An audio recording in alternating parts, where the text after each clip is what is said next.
You're listening to the Run Radio podcast series for business, featuring Michele Rickman. Welcome back to the Run Radio podcast series for business, featuring Michele Rickman Coaching. Michele Rickman joins us for this episode. Last time we were talking about, making your fear your superpower. Right. And now we're going to talk about kind of perfecting all of this, like for your presentation, and dive into that a little bit. So once you've kind of realized what makes you nervous, how to calm that down, you still have to present. Yes. So what do we do from there? Okay. So I think, there's so many things that go into your message. But I think one of the things that you need to really be ready to do, one step in that would be able to tell everybody why you in 30 seconds. Yeah. So, we have so many opportunities to connect with people, but we really have initially 30 seconds to engage people. And so you need to know your expertise and your value. Okay. That's a big one that people really struggle with, is understanding their expertise and their value and being able to share that. Yeah. So a couple things that come with that is we're all taught to be humble. And we get that confused because we don't want to brag. Yeah. Right? But sharing your expertise and your value is not bragging. Okay. Bragging is when you're trying to lift yourself up above other people. Sharing your expertise and your value is telling people how you can help them. Yeah. And establishing who you are, why you're good at what you do, where does that expertise come from, and what value do you bring to the table, is a part of your message. Okay. And you have to be able to do that confidently, which, we talked about how to overcome that fear, how to harness it and make it your superpower, taking those steps. So the next part of that is creating your message, whether that is a 30-second blurb or whether that is a full presentation. Yeah. Some things that can help you with that. First of all, you need to understand the perception that people have of your business. Okay. You need to know what your expertise and your value is. You need to understand how to organize and create your message. All right. So those are some things that you have to really think about. Well, let's start with perception, because we all perceive one another, and sometimes it's hard to know how people are going to perceive us, or we worry about how they're going to perceive us. So what do we need to know about perception? Well, the first thing you need to know about perception is it is reality, but it's not always truth. The lies we tell ourselves. The lies we tell ourselves, the lies that people see about us. So whatever someone thinks about you or your business, or whatever you yourself think about you or your business, that's the perception of things. Okay. So a lot of times I'll hear people say, oh, well, everybody knows what I do. But that's not true. Not everybody knows what you do. And sometimes I refer to the mundane professions, like those are the everyday professions, the ones that we are most familiar with out there. Everything from realtor to insurance to medical provider, chiropractor, massage therapist. Those are a lot of the businesses that we hear on a regular contractor. Those are a lot of the businesses that we hear on an everyday basis. But the truth is, don't assume that people know what you do. So, my assistant. Our co-host, our third hey, Ramsey. guest. Yeah. This is Ramsey. Ramsey, we love Ramsey. Hi, we buddy. love dogs in podcasts. They are the best. You're going to help me? This is my partner. I love you, baby. My business advisor. Hi, honey. Yes, I know. I was gone earlier, and now he thinks he has to come and say hello. It's time for your attention. Yeah. You're like, please, hey, it's buddy, my attention time. Can you sit down? Hey. Like, no. Can you be professional? Aww. Are you giving kisses? Yes. Sit down. The show is over. All the way dog down. is taking over. Okay. Yeah, that's it. Story of my life. Yeah. So we can't assume that people know what we do. Yeah. When we assume that people know what we do, we miss out on a lot of clients. Something that I tell my clients to do is go home and ask your friends and family what you do. And not just the title of your business, but ask them what you do. My philosophy out there is, take a realtor, for example. If people really knew what realtors do, there wouldn't be as many for sale by owners out there. No doubt. Right? Yeah. If people knew what a great insurance agent can do for you or an insurance broker can do for you, you wouldn't try to find your own. I think in today's society, we attempt to do a lot of jobs for ourselves when it's not our area of expertise, thinking that we're saving time and money. Yeah. And yet we fall down rabbit holes all the time trying to do those businesses. Yeah. So that's the first thing, is understand the perception that is out there about your business. Okay. And you actually control the perception of your business. So you control the perception of your business by knowing your message and who you are in that business. Because the truth is, people do business with you. Yes. Not your product or your service. Right. They choose you as opposed to choosing the product or service. Okay, so what's the best way to break that down and understand what it is and how you want to be perceived and how to make it clear and concise? Okay, so the first thing is to understand what people think about your particular business and what you do. The next thing is to explore your expertise and value and be able to explain to people why you, what makes you unique, what do you bring to the table, what is the information that you can share, what can you specifically do for people, what does an appointment with you look like, what makes you different. And that comes to doing some even market research for yourself, is what are other people in your business doing? Yeah. What makes you stand out? So that's the first few things. The next thing is, and that's knowing your message. Yeah. That's understanding your message. The second thing is identifying your ideal clients. Okay. Because once you've identified your message, once you know your expertise and value, you have to think about who your ideal clients are. And the answer is never anyone or everyone. Yeah. I know there's something where you want to please everyone, and if you're pleasing everyone, you're probably pleasing no one. Exactly. That's so true. There are lots of different people out there, and they look for different things. And so not everyone is your client. And so you have to identify who are people that you've worked with in the past that have been your favorite experiences. What is it that you bring to the table that could identify with somebody? One of my first coaching clients was a massage therapist, and her basic message was, if you're in pain, come see me. And I said to her, don't you think that a lot of people think that massage therapy is a luxury? And she said, oh no, it's a health service.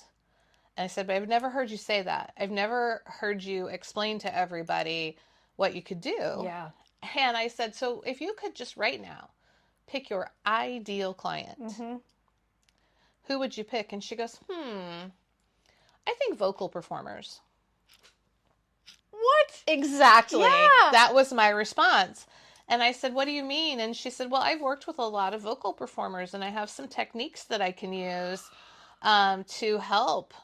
She goes, you're standing with a microphone and you're all tight. And she said, so I can loosen up this area and help you with lung capacity and breathing. Her niche was right there for her, and she didn't.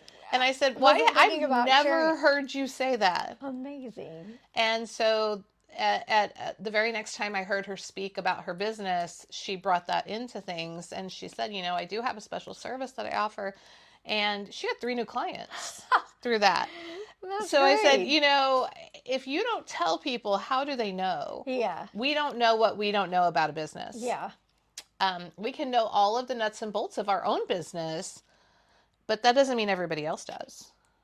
And so you have to think about what your professional description, well, I can't even spit it out, what your professional description is, not the title, not that you are a realtor or you are a vice president or you are an insurance agent.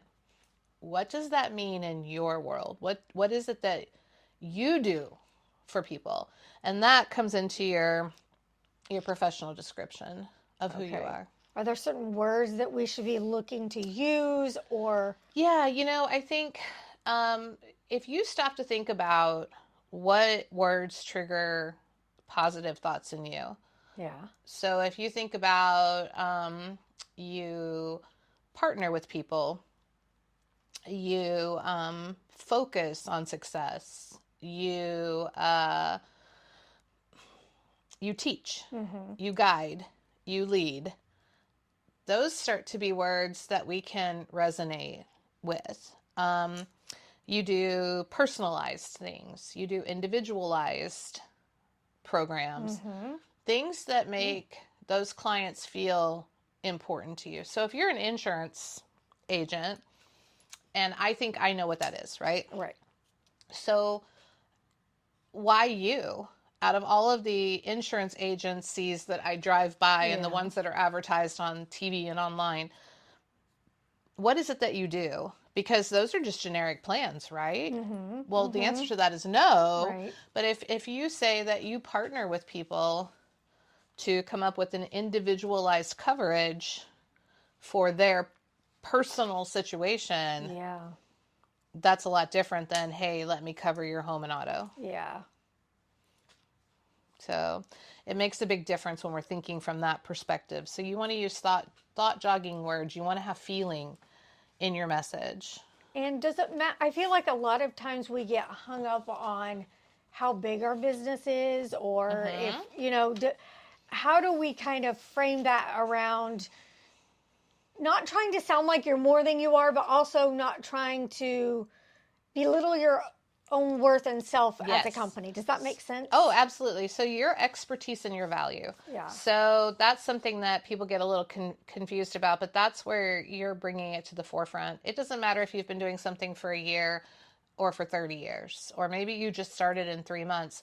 So what you have to do is you have to look at that as to how do you bring value to the table? Maybe you've only been doing your business for 3 months, but that makes you fresh. It gives you fresh eyes on things. It makes you want to connect with your clients in a different way.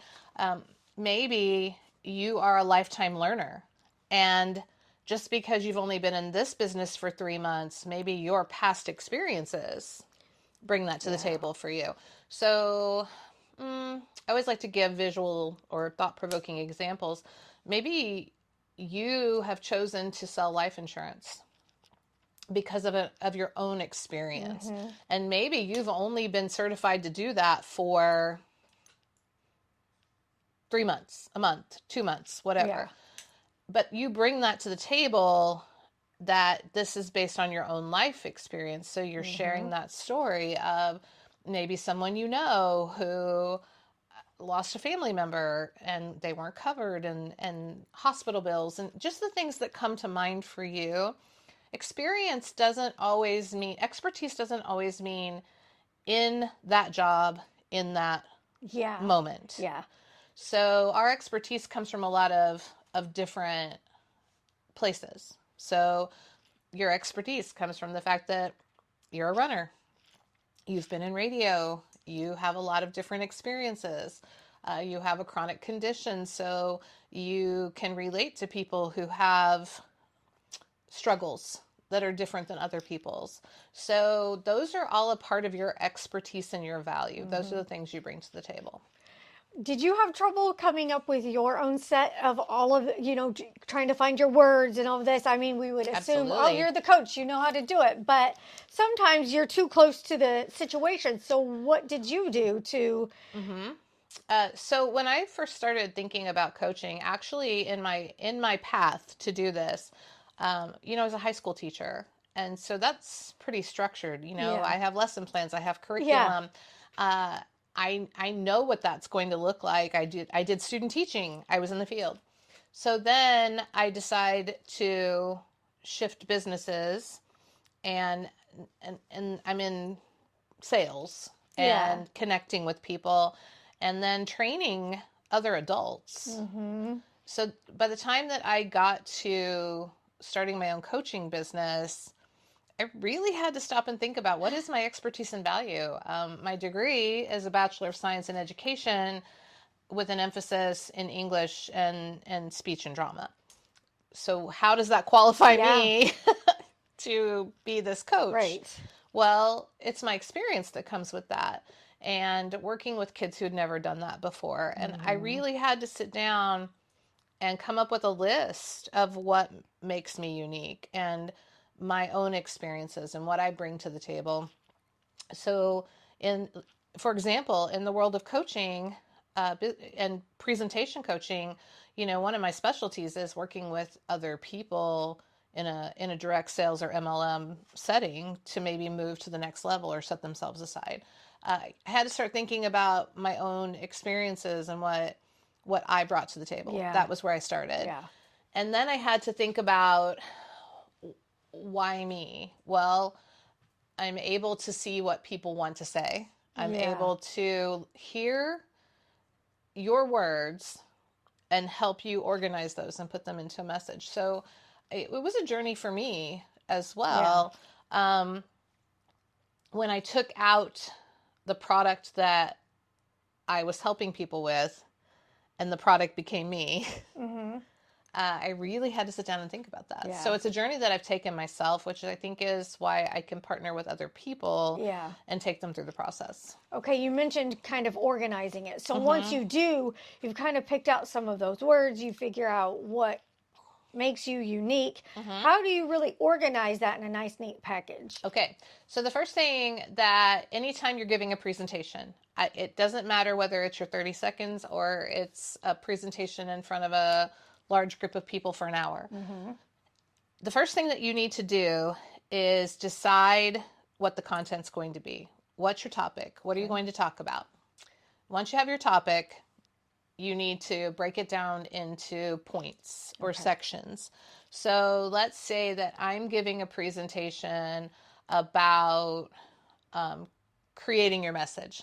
Okay. So I'm going to say, okay, you want to create a strong message. So now I have to think about what points I want to make on that.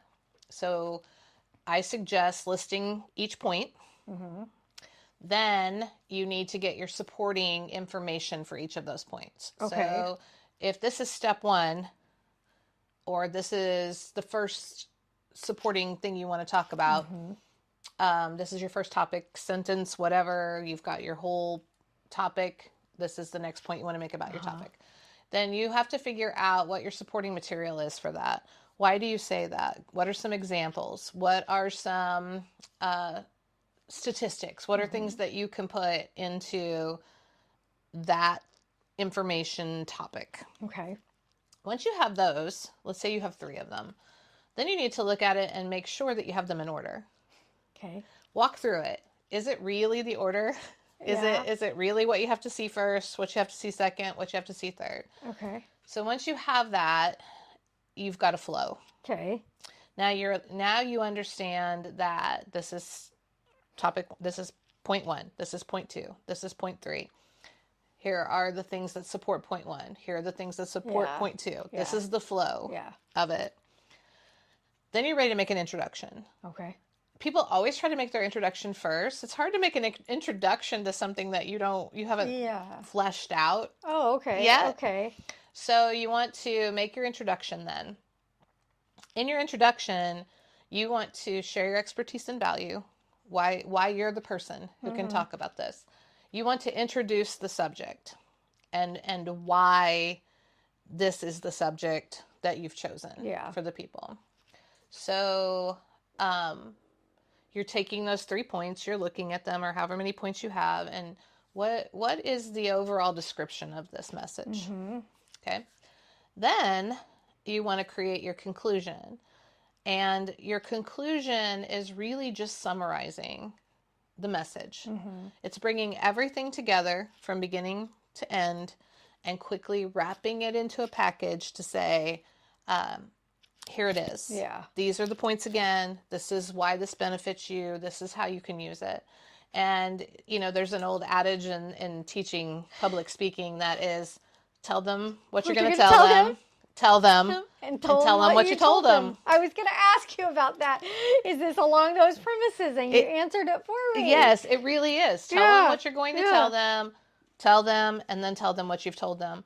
And when you do that, it makes it easier for you. It makes it easier for your audience. Yeah. And you can do that while organizing any message. Yeah.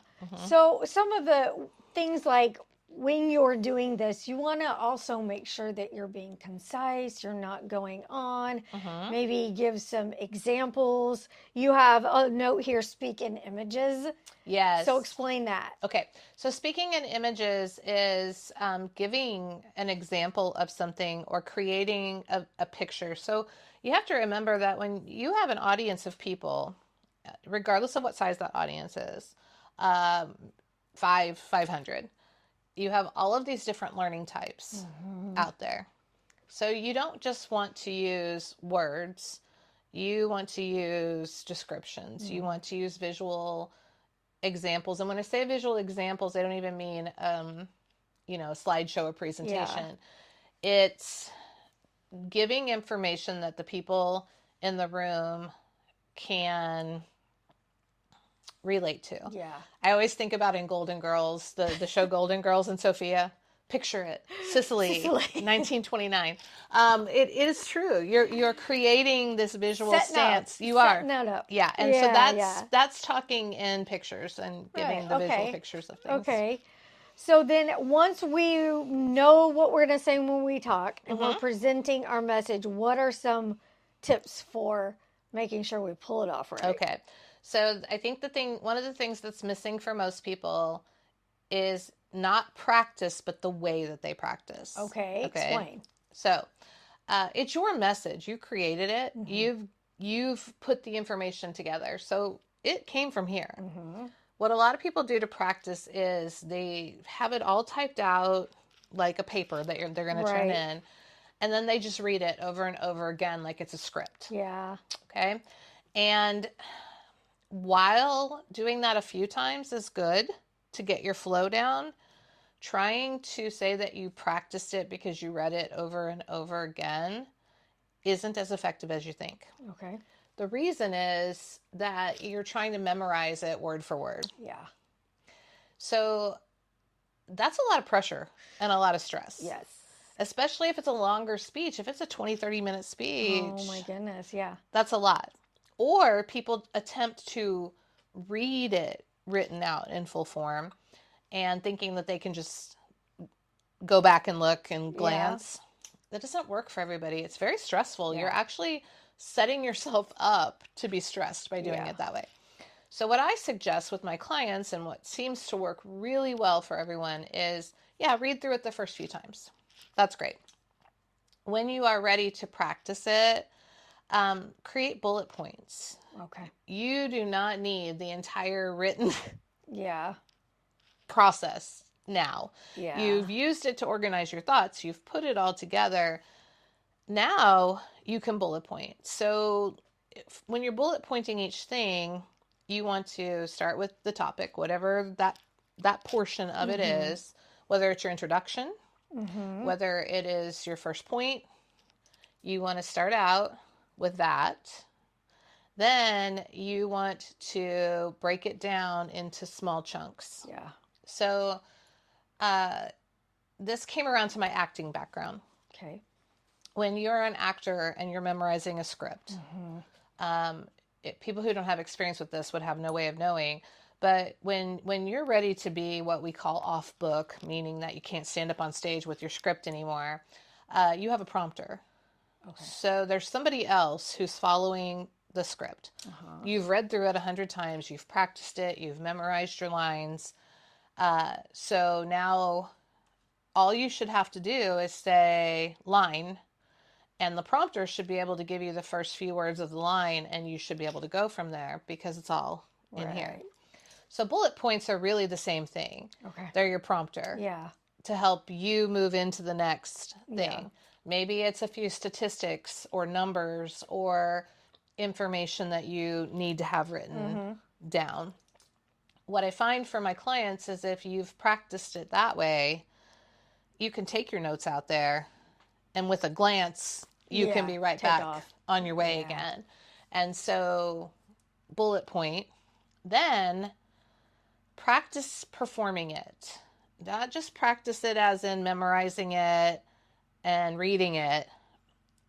Practice getting up in front of your friends, your family, people who will listen to you, and practice your facial expressions, your eye contact, how it's going to flow, how you're going to say it, how does it feel when you're talking about it, because that's the whole package.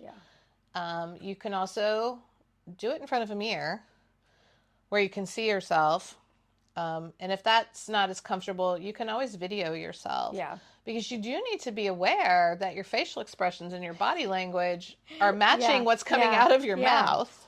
Right. So by doing all of those things and having it organized, you are going to be able to use that with all of the things in that harness your fear, make it your superpower, that it's all going to flow a lot better for you.